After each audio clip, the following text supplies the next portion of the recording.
10 జన్పథ్ గోడలు మొదటిసారి సోనియా గాంధీ రోధించడం విన్నాయి. అప్పుడప్పుడే బయట ఉన్న గెస్ట్ రూమ్ లోకి చేరుకుంటున్న కాంగ్రెస్ నేతలందరికీ ఆ ఏడుపులు స్పష్టంగా వినిపించాయి. తన హత్యకు కొన్ని గంటల ముందే అమెరికా అధ్యక్షుడు జాన్ ఎఫ్ కెనడీ ఒక మాట అన్నారు. అమెరికా అధ్యక్షుడిని ఎవరైనా చంపాలనుకుంటే అది పెద్ద విషయమేం కాదు. నన్ను చంపినందుకు ఆ హంతకుడు కూడా తన జీవితాన్ని వదులుకోవాలని నిర్ణయించుకోవాలి. అలా జరిగితే ప్రపంచంలో ఏ శక్తి నన్ను కాపాడలేదు. 1991 మే 21 రాత్రి 10 గంటల 21 నిమిషాలకు తమిళనాడులోని శ్రీపెరంబదూరులో ఇలానే జరిగింది. నల్లగా బొద్దుగా 30 ఏళ్లున్న ఒక యువతి ఒక గంధపు మాల వేసుకొని భారత మాజీ ప్రధానమంత్రి రాజీవ్ గాంధీ వైపు కదిలింది. ఆమె ఆయన పాదాలను తాకేందుకు వంగగానే చెవులు పగిలిపోయేలా ఒక పేలుడు సంభవించింది. ఆ సమయంలో వేదికపై రాజీవ్ గాంధీని గౌరవిస్తూ ఒక పాట ఆలపిస్తున్నారు. రాజీవ్ జీవితమే మా జీవితం, ఇందిరాగాంధీ కుమారుడికి సమర్పించని ఈ జీవితం జీవితమే కాదు. ఆ సంఘటన జరిగిన రోజు అక్కడే ఉన్న జర్నలిస్ట్ నీనా గోపాల్ ఈ విధంగా చెప్పుకొచ్చారు. నా కళ్ళ ముందే బాంబు పేలింది. నేను సాధారణంగా తెల్ల బట్టలు వేసుకోను. ఆ రోజు హడావిడిగా ఒక తెల్ల చీర కట్టుకున్నాను. బాంబు పేలగానే నేను నా చీర వైపు చూశాను.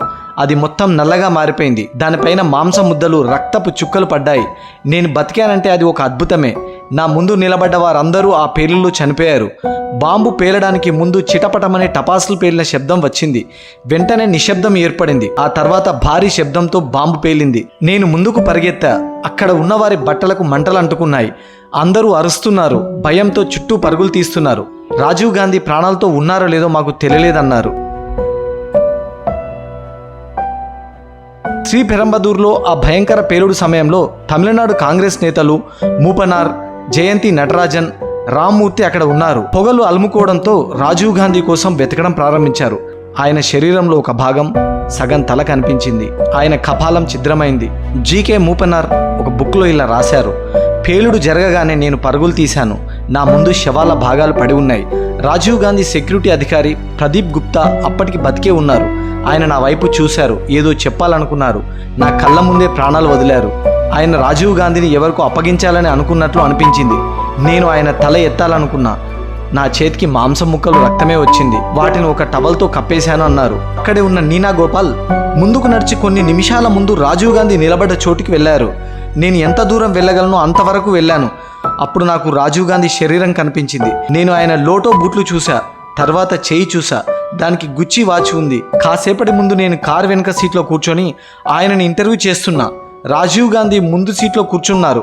ఆయన మణికట్టు వాచి తరచూ నా కళ్ళకు కనిపిస్తూ వచ్చింది అని నీనా చెప్పారు.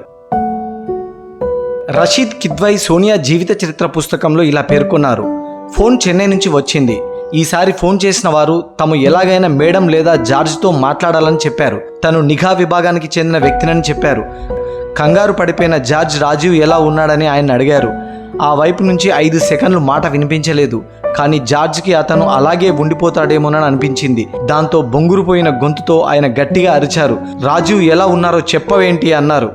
దాంతో ఫోన్ చేసిన వ్యక్తి సార్ ఈజ్ నో మోర్ అన్నాడు. ఆ తర్వాత లైన్ డెడ్ అయింది. మేడం మేడం అంటూ అరుస్తూ ఇంటి లోపలికి పరిగెత్తారు జార్జ్. నైట్ గౌన్లో ఉన్న సోనియా గాంధీ గారు వెంటనే బయటకి వచ్చారు. ఏదో జరగరానిది జరిగిందని ఆమెకు అర్థమైంది. సాధారణంగా ఎప్పుడూ ప్రశాంతంగా ఉండే జార్జ్ అలా ఇంతకు ముందెప్పుడు కనిపించలేదు. జార్జ్ వణికిపోతున్న గొంతుతో మేడం, చెన్నైలో ఒక దాడి జరిగింది అన్నాడు.